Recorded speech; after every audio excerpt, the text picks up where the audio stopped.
Hey, what's up, everybody? This is Kent with Drawing Product Ideas, and today we're going to cover something pretty interesting. We're going to take a look at one of the most common screens found on pretty much every mobile app, and that is a list view. So if you listen to maybe your favorite playlist on Spotify, you've interacted with a list view because you've used it to choose the right song. If you check your email on your phone, especially like a Gmail account, you've also seen a list view of all the different messages in your inbox, and then you have access to viewing that message in its entirety. So let's jump in and take a look at how to draw this.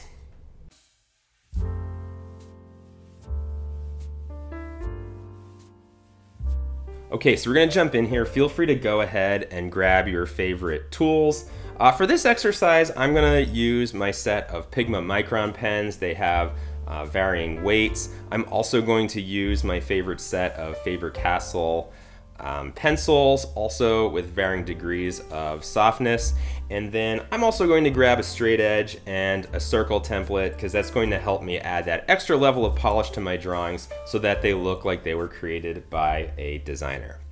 All right, so our first element that we're going to look at today, this is actually a review. We covered this in a previous episode. We're going to draw a line of text. And lines are just really nice, clean ways to represent text. And if you remember from that particular episode, if we use a thicker line, that could be representing a title, more prominent text like a subheader, a headline, and then thinner lines, which I'll draw beneath this thick one here, can be used to represent detail text, supporting text, body copy, or image captions. So we have this nice stacking of lines here, and again, this line, if you will, is something that is very useful and quick when representing text in a UX drawing. Okay, so I'm going to draw my next element right next to the text here, and this is where the circle template is going to come in handy. I'm actually going to just draw a nice circle next to it. Okay, so in previous episodes we talked about image placeholders. We typically used a box with a nice thin X in the middle of it to represent that. The circle can be used to represent a profile image, an avatar photo, and there's different ways that we can think about how to fill that in. If you want to add a little style to your drawing, you can use some hatching lines here. Another way that we can think about it, I'm just going to draw one beneath here, is that if this is indeed a profile photo, we might want to draw a smaller circle slightly offset in the middle here, so it's kind of center aligned, but you'll notice it was drawn towards the top of the inside of the outer circle. And then we can just add two shoulder lines here, and you'll notice we're getting an impression of a portrait of a user here. So this is another way that we can represent people in our product drawings and avatar images. It's up to you which one you want to go with and what purpose it's going to serve in your drawing, so just think about that. All right, so I'm going to draw some more text here next to this profile image. Notice I'm using that bold line to represent the subheader area of this list entry, and I'm going to add some supporting text in here. Okay, I'm going to go ahead and I'm just going to add one more here for funsies before we start drawing our next symbol.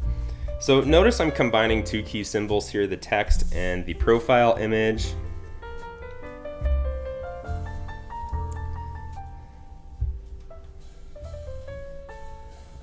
Okay, that was nice and quick. Now, to make this even look more like a list and make it look interactive, like you can tap on each of the items, I'm going to draw a rectangular box around the list. So I'm going to just cover all three of these items here in a nice thick border.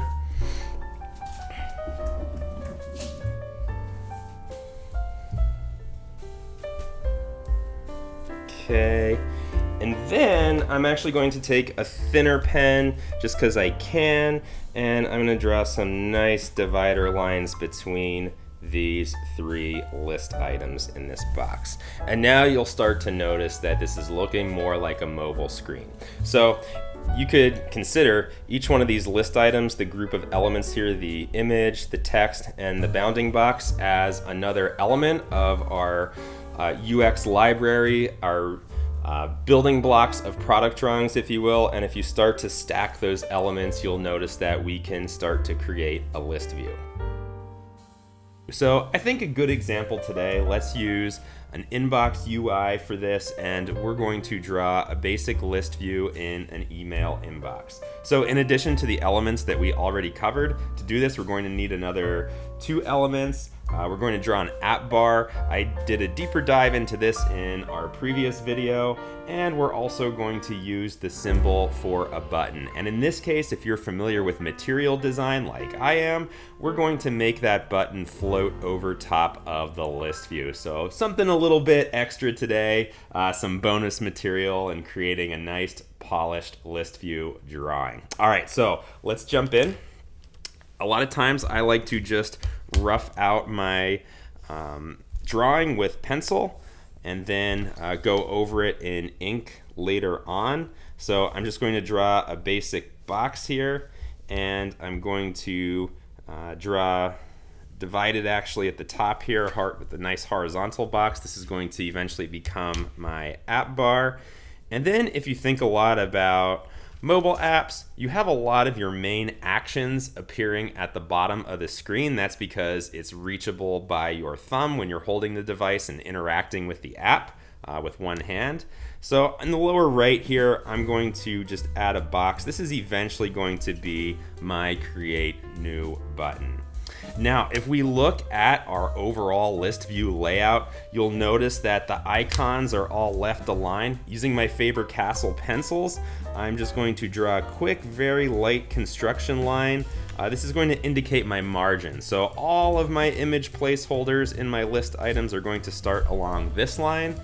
And then if you look at the app again, you'll notice that the text is all nicely aligned. So all of the titles of each list item, the supporting content beneath, all starts at the same location. So I'm gonna probably about maybe 1/3 of the way to 1/4 of the way across my rectangle here. Actually, I guess this is looking more like 1/3 to half. I'm just going to draw another vertical construction line. All my text in the list items is going to be aligned at this point. And if you're not confident in your drawing skills and you look at a drawing done by a designer and ask yourself, my gosh, how did they make this look so polished? The secret in a lot of it is just being mindful of nice alignments, and that's where I'm going to use my construction lines. Okay, so enough about that. Let's dive into more of the details of this drawing. So I'm going to use a thicker pen here. Again, if you're using just one pen, like a Uniball pen, that's okay. If you do have access to a full set of pens, I would suggest using them. I'm gonna just trace the outline of my UI here. And really, this should be reminiscent of the shape of the device. So a lot of mobile devices are nice vertical rectangles here, so we're gonna start with that. And that's going to contain my overall list view here. And notice I'm using my trusty triangle from my drafting set. This is helping me draw very nice, confident, straight lines. Okay, so for the app bar, we'll start at the top here, and it's always best to start drawing the elements that are going to appear in the foreground of your UI. Since our app bar is always going to remain in a fixed location and the content is going to scroll beneath it, we're going to draw that first. So typically inboxes are the main screen of an email client. I'm going to draw a hamburger icon over here on the left. This would indicate that there's other areas of the app that we can navigate to. And then I'm just going to real nicely give this app bar a title. I'll talk about lettering in a future video, but I always like to use construction lines for that, just to make sure my letters are nice and neat. And then within those letters in all caps, I'm just going to write the word inbox. Okay, there we go. So we have this ourselves an app bar here. Next, I'm going to move down to my floating action button. Presumably, this is how we create a new email or draft a new message. I'm just going to draw that. And then I'm going to just give it a little plus sign here to suggest that you can add something new by tapping this button, and I'll add our line that will indicate the button has a label after it. Okay, so now for the list items that we covered in the previous section. I'm going to pull out my trusty circle template here, and I'm going to start with our icon images on the left. We can assume that these might represent the sender. It could be an avatar image if the email is sent by maybe a company or a retail store. Their logo might appear here. And I'm actually going to just draw a column of these because I'm going to mass produce my list items now that we kind of know already how to draw them one by one. So I'm going to guesstimate the vertical space here and try to space these as evenly as possible. I would not suggest measuring out the space because that's kind of counterintuitive and it's going to just be a very slow process and disruptive during your drawing. You'll notice that this last one appears pretty close to the bottom of my device screen, and that's okay because remember this scrolls and we want to suggest that there's content beneath here that we can scroll to. And you'll notice that I started all of my circles along my first vertical guideline here. So there's a really nice left margin going on and some nice left alignment here. All right, so let's start with the text. As previously mentioned, I'm just going to run through here and create some bold text. And I'm going to do a couple of supporting lines here. For my next list item, I'm going to do a bold title, a couple supporting lines.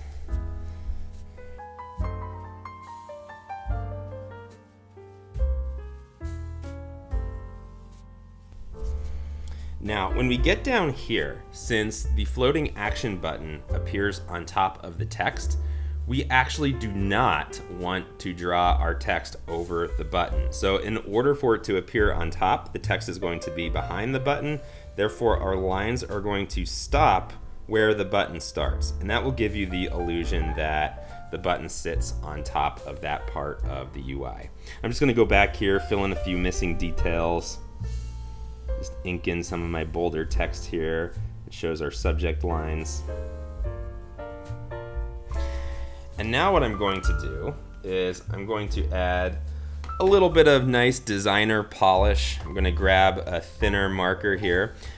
This is an optional step. You don't actually have to do this, but if you want to create a more polished drawing, perhaps if this is going to exist in a design presentation for executives, you might want to consider adding this. I'm just going to draw some quick hatching lines in here just to give my profile image placeholders some personality. And then finally, I'm going to draw my separators for each list item. I'm going to do this nice and quick with the thinner marker here. And these divider lines should appear halfway between the avatar images and the text in each list item, so they look like they're evenly spaced. And again, this one is actually going to run behind my floating action button, so it's going to stop where the button starts and it's going to pick up again where my button ends. So there you have it. Our list view is shaping up here. Now, as I mentioned, we had used construction lines in the past. You might need to take a minute to let the ink dry on your paper. Once it does, you can go in and start to erase those construction lines so viewers of this drawing cannot see how exactly it was drawn and focus a bit more on the content and less on the execution of the drawing. And then for my last piece here, I'm actually going to do a feature on showing elevation in a UI in a later movie. But for now, since this button does float here, I'm just gonna add a few hatching lines on the left side of the button and coming off the bottom of the button. And this just shows that, again, floats over top. Even in the visual design, there might be a drop shadow here that shows that.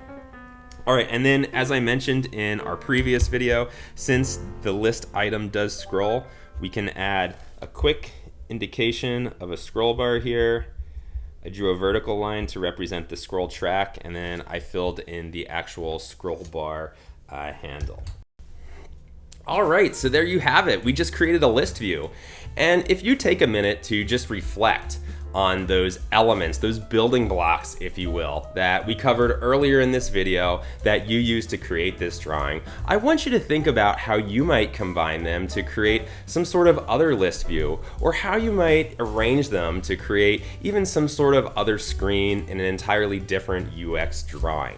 So, as I promised, we're adding to that visual library. We're going to continue to do so throughout this season, and I look forward to drawing with you again very soon. Thank you.